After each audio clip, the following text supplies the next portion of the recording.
Hello, my friends. Welcome back.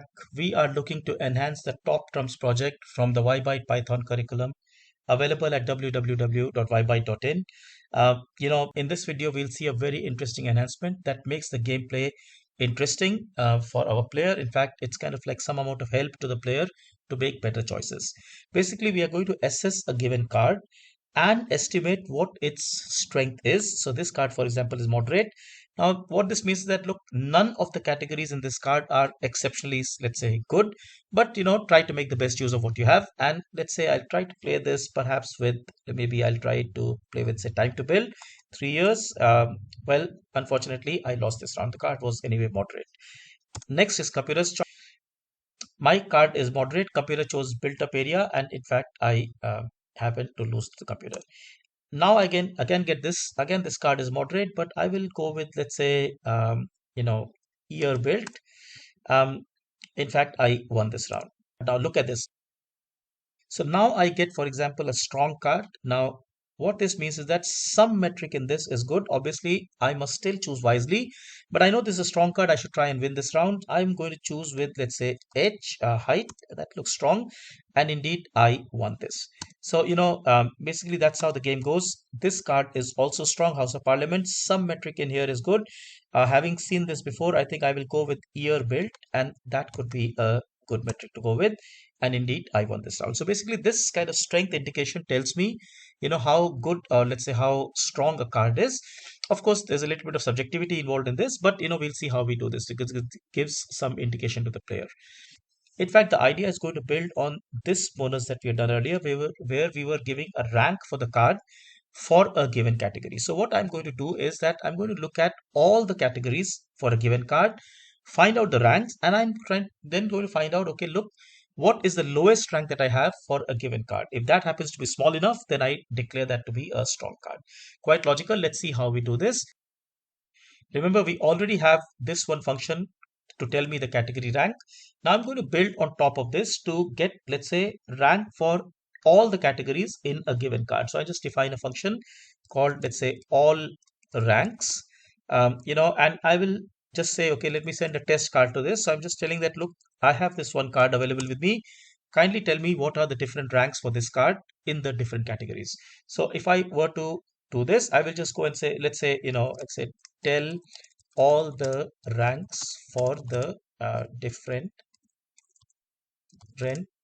uh, categories. So I will create a list here. I just call it as a card rank. Let's call it card ranks. I'll empty this list. Now for all the keys, basically, I will just go and keep calling my category rank. So I just go and say for KK in, let's say, relevant. Remember, relevant keys are those keys on which the game is being played. So I'm going to say, well, card ranks dot say append. And what do I append? Well, I will go and use category rank. So for that category, what is the rank? Of course, I must set the test card for this, for the category rank, and I will use the inverse mapping dictionary to sort of convert from the relevant keys to, let's say, to the cryptic keys that the category rank understands. Remember, this category rank is expecting small short form keys, HFB, and so on and so forth. So I'll get my card ranks, and then I can basically return, let's say, this card rank. So let's see this in action. Return, let's say, card ranks. First, let's see this working at my all cards 0, the top card of the pile. That is the Gherkin London.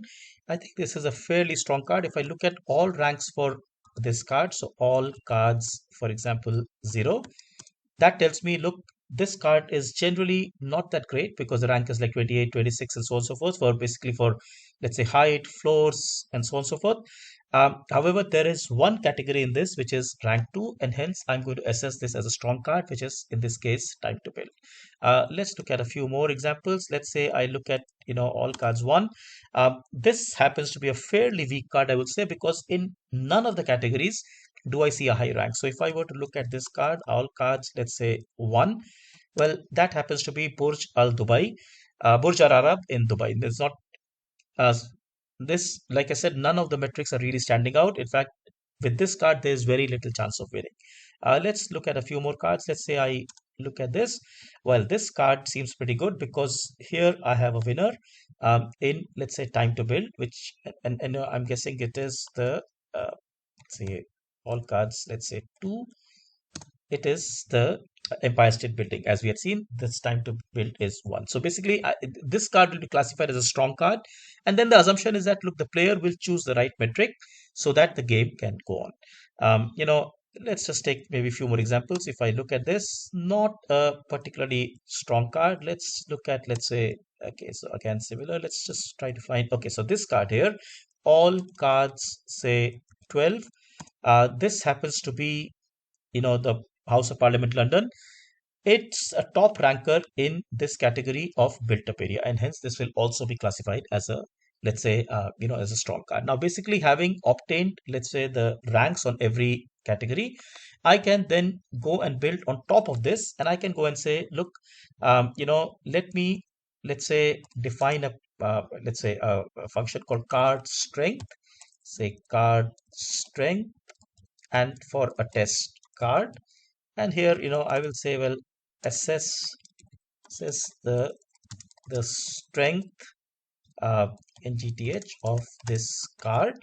Again, the way we will do this is I'll just get all the ranks for, let's say, this card. So I just go and say R is, let's say, all ranks, for the, let's say, the test card. Now, again, remember, R is going to be a list because I return a card ranks list from, let's say, this all ranks function. So R is a list. Now I will find out the smallest rank. So I just go and say, well, lowest, say, rank is say min of R. So that's the lowest rank. It could be 1, 2, 3, whatever. And then I apply a and now I apply a somewhat subjective criteria. I mean, you can do more analysis on this and you can do, let's say, a different criteria. But anyway, I just go and say, look, if lowest rank is less than 6, well, return, let's say, strong. So I declare this card as, say, strong. Let's say LF, say, lowest rank is less than 12. Now, again, these are somewhat arbitrary. Let's just return, for example, say, moderate. And if the rank is, let's say, beyond 12, then I think that card is fairly weak. That means that the best category that I have is also ranked lower than 12. So, I think fair to say that that's not a very strong card. That's a sort of weak card, right? Let's say return weak. Now, obviously, you can do more analysis on this. You can say, okay, look, if a particular card is, let's say, one or say very low rank in few categories, and that's a very, very strong card. But, this gives us an idea. Basically, now when the game is played, I just, basically, once the card is played, I over here, I put a print. I display the card and I just put a small print. Let's say, this card, say this card is, and, we can just put, let's say, card strength, the player. But of course, you can do the same thing for the computer card. But since computer card is not being shown to us, I'm just showing the player card here. Now when we see this working, so if I, let's say, I don't want to do the training, it tells me, look, this card is moderate. Well, let me try to make the best of what I think may be possible. So I just try with T. Well, I happen to win this computer chance now. Again, I got a moderate card, but I still managed to win because computer didn't choose the, let's say, the category very well. Unfortunately, now I have a weak card. Possibly whatever I play, I'm, not really in a good shape. So let me just try ear built. If I'm lucky, I might just win it. In fact, I won this. So I won even with a weak card. And I get, let's say, so winner is player. Okay. Uh, so this computer's chance. This card was actually strong, but computer picked up the right metric to basically stump me. Now it's my chance again. Petronas Mini Tower. This is a strong card, and I would think the strength of this card is coming from the height. So I can go and choose height, and hopefully I will win this. And I indeed won this. So kind of, this gives you an indication of what kind of cards we're looking at. In fact, like I said, more analysis is possible. You can look at the entire deck of cards and figure out, okay, which player has more strong cards, which player has weaker cards, and so on.